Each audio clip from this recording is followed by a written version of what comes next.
My name is Margaret Collins. I'm 59 years old, a widow, and I live in a quiet neighborhood in Oregon. I've worked as an office manager at a law firm for nearly 2 decades, raised 2 children, Emily, my daughter, who just turned 32, and Luke, my 29-year-old son, and spent most of my adult life making sure they never had to struggle the way I did. Last Tuesday, I received an email that changed everything. It was from Emily, no subject line, just her name sitting in my inbox. I smiled before opening it, thinking maybe it was a quick update or a sweet note before her big day. We had just spoken about her wedding plans a few weeks ago. I had already contributed $30,000 to help her book the venue, secure a photographer, and reserve the florist she loved since college. But when I opened the email, the smile vanished. Mom, the email started, "No dear Mom, just Mom," like a label. Emily explained that she, along with her fiancé Andrew and his family, had finalized the guest list for the ceremony in Napa Valley, and after much thought they decided it was best for me to watch the wedding via live stream, not in person. She added that Andrew's mother was particular about the guest count and wanted to keep things intimate. At the end, she included a line that felt like salt in an open wound. "If you want to be a part of it, you can watch through the Google Meet link we've created. Should be just like being there." LOL. I stared at that screen for a long time. My coffee grew cold. My hands didn't tremble. I didn't cry. Something inside me quietly shifted, like the ground had cracked open, but I was still standing. I replied with just 4 words, "Sure, enjoy your big day." No emotion, no argument, just a quiet withdrawal, and I knew deep down that those 4 words would echo louder than any scream. I didn't want to fight. I didn't want tears. I wanted clarity. I wanted the silence to speak for itself. I closed the laptop, finished my now cold coffee, and got ready for work like it was any other Tuesday, but it wasn't. That was the day I stopped pretending that my sacrifices meant anything to my daughter. That was the day everything began to change. The drive to the office that morning was quiet. Oregon's early spring air still held a chill, but I barely noticed. My mind kept circling the same question: how did we get here? I've spent 18 years working at Caldwell Walker Law. It's not glamorous, but it's stable, and stability was what I needed after my husband died suddenly, when the kids were still teenagers. I remember standing in front of our old washing machine, bills spread across the counter, trying to figure out how to pay for both groceries and Emily's upcoming college deposit back then. I didn't think twice about giving up my weekends. I took extra shifts, canceled vacations, skipped birthdays. I told myself there'll be time for me later. There never was. Every penny I saved went to Emily and Luke. When Emily changed majors twice and needed more credits, I paid. When she moved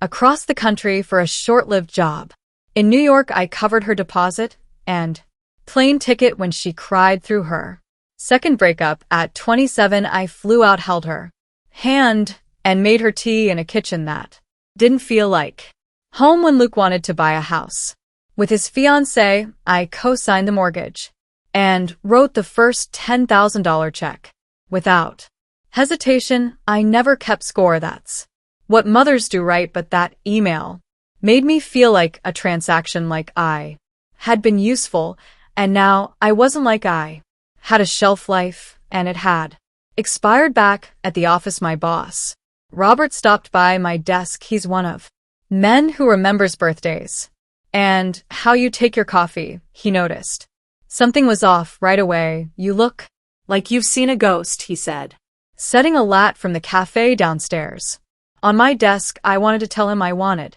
to say my daughter just disinvited me from her wedding, but instead I smiled and said I hadn't slept well. He didn't push that small act of kindness. The coffee, the silence, nearly undid me. After all the noise in my head that morning, it reminded me that I still existed, that I still mattered, even if only quietly.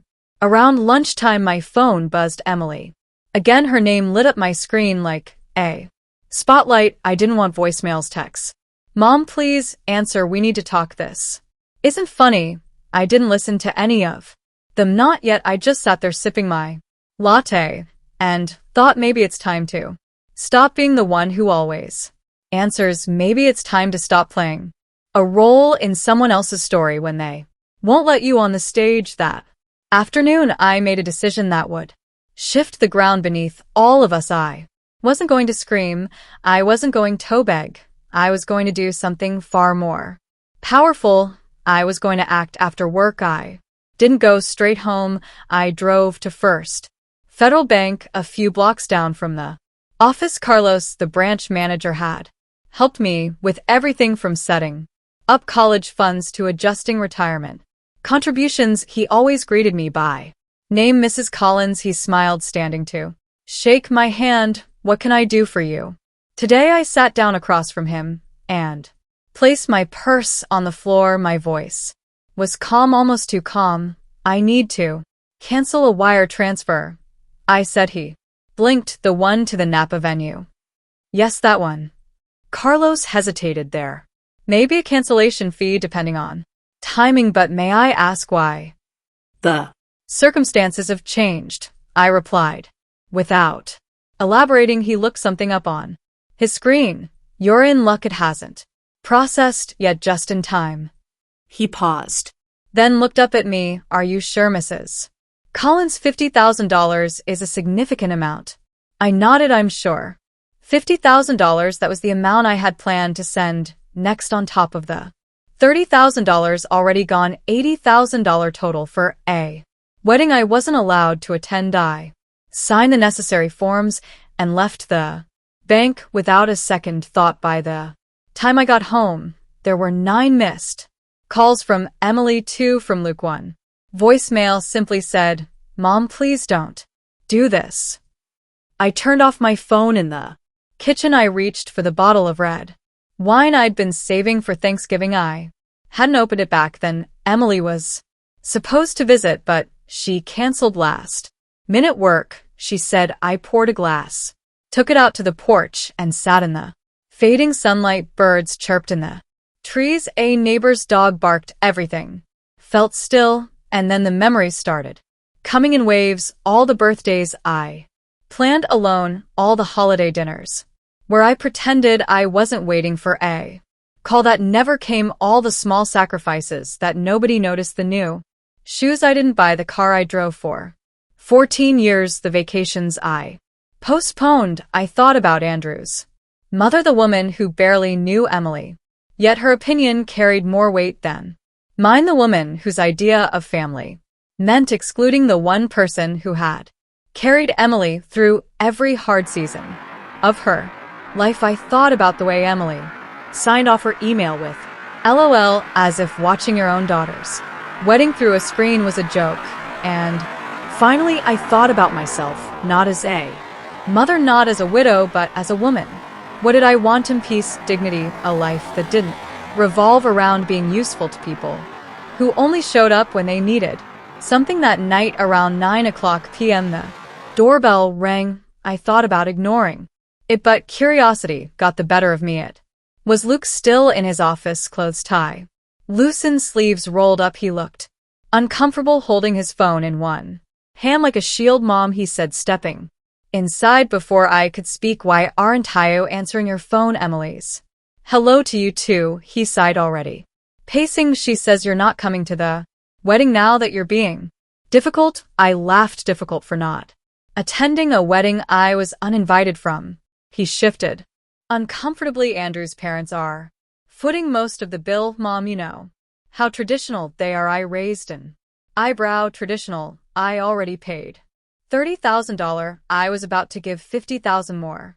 That's not tradition, that's a B. He froze. Wait, you were sending another 50, was I said, sipping my wine. But not anymore. Luke's face went pale.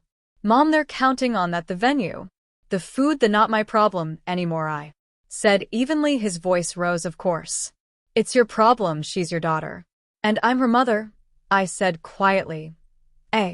Mother who was told to stay home and watch from a screen.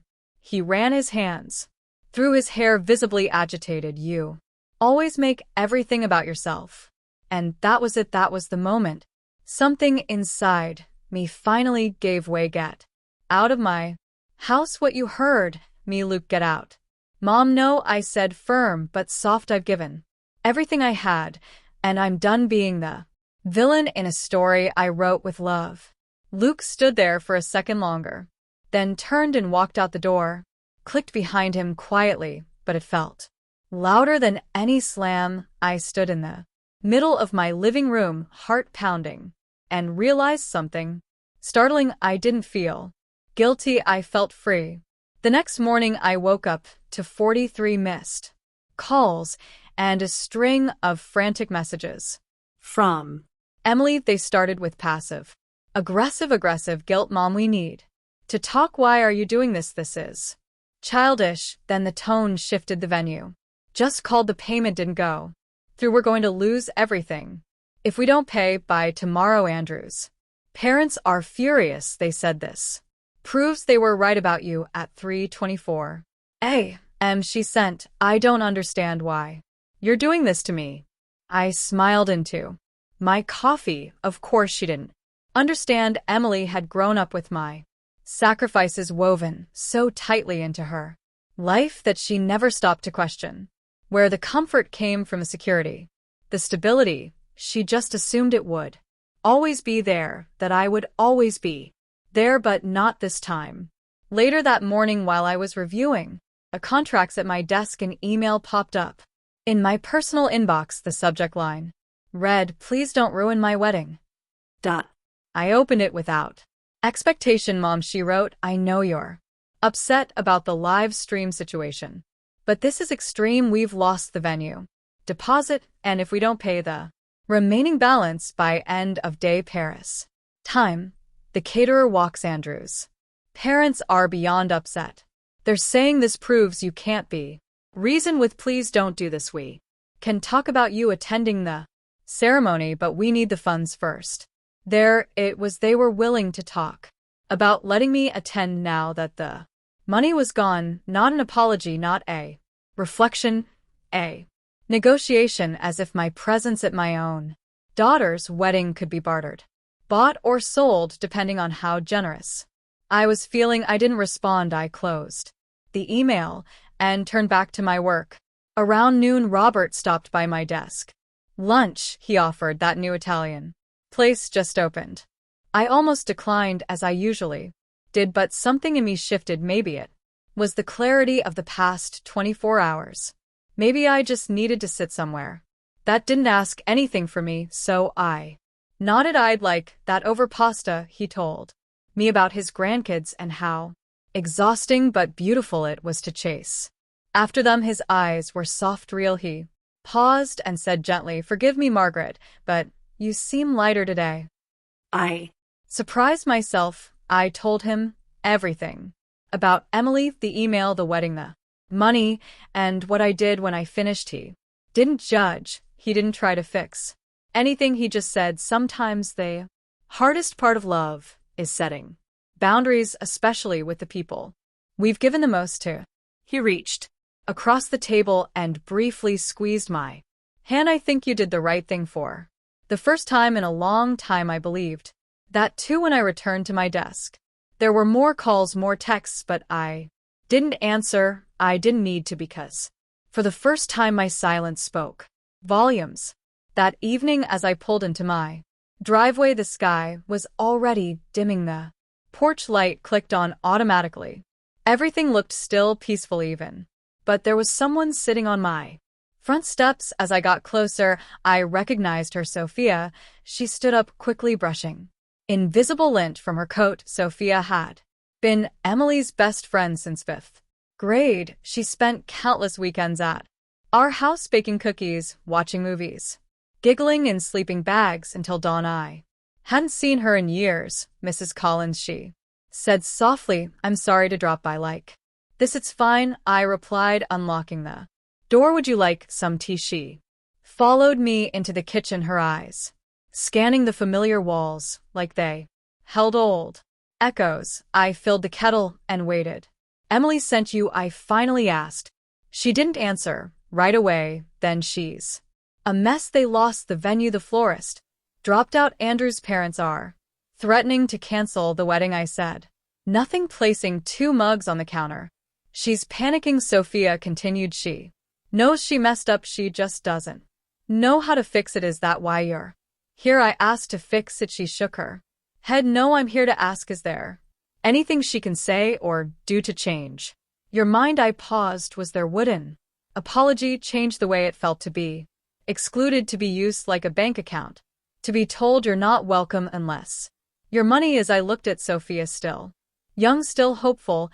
No, I said quietly. There isn't. Her shoulders sagged. Not even if she apologizes. I handed her a mug of tea. Words are easy, Sophia, especially when people are desperate, but the people who love you, they don't wait until you cut them off to see you. Sophia looked down into her tea, nodding slowly. I get it, she said, even if she doesn't. I'm sorry, Mrs. Collins, you don't need to be. I replied. We stood in silence for a moment. 2 women from different generations, connected by one hard truth: sometimes love has limits. Sometimes the only way to be seen is to walk away. Sophia didn't stay long. She didn't try to argue. She just thanked me, hugged me gently, and walked back into the night. And I finally closed the door on a version of myself I had long outgrown. The wedding never happened, not as they planned. Anyway, they scrambled to find another venue, but everything was either booked or far too expensive. Without the money I had once promised.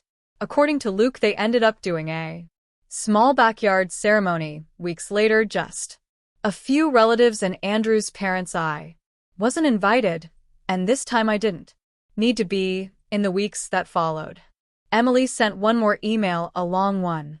Emotional, half apology, half justification. I read it once, then archived it. I wasn't angry anymore, just done. There's a strange peace that comes with letting go, not in rage, but in clarity. For the first time in decades, I woke up not wondering who needed something from me, not bracing for another guilt trip disguised as love. I made a new rule for myself: if my presence is negotiable, then so is my effort. I go to work, I read novels, I joined a pottery class, I have dinner with friends who see me not what I can give them, and I've learned something I wish I'd known sooner: you don't have to burn yourself to keep others warm. If this story resonated with you, share it, comment below, and don't forget to like and subscribe. Sometimes the strongest kind of love is the one you finally give to yourself.